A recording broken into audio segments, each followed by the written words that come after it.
Sasoi baten erdera zibilten ginen gurasoak, ume euskaldunen gurasoak, orain igual euskaraz batzen garan artean.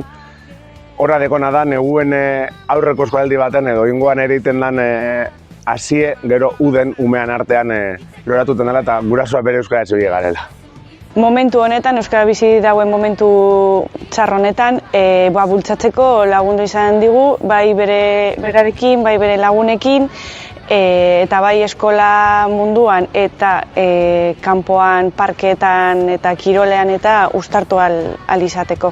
Nik egiten nuen asko gitzi hau eta euskaraldiak egin dugu asko niretzako ez gehiegi deiko eta egin beharra, baina oso posinago. Bai, alan dabe, ondino gehiago badagoela iteko eta gaztiok be parte hartu behar dugule gehiago euskaraldien eta gure alea imini behar dugule herrie gehiago euskalduntzeko eta aurrera atarateko.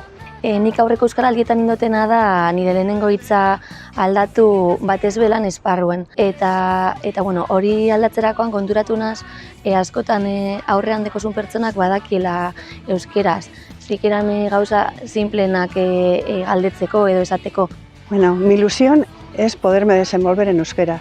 Como veis, llevo el símbolo para que os dirijáis a mí y yo pueda contestaros, tener paciencia conmigo. Nik izena emon neuen euskaraldien uste dotelako nire amaz hizkuntza defendatu behar dutela eta parte hartu behar dutela herrien euskera sustatzen. Alegintzeko euskeraz egiten, zikeran lehenengoko hitz batzuk eta ezagutzeko nortzu dauzen prest entzuteko eta non hitz egiten daiteken euskeraz eta lotza hori kentzeko, izotza apurtzeko eta pausa emoteko. Con esto queremos decir que nos habléis en euskera, mesedez.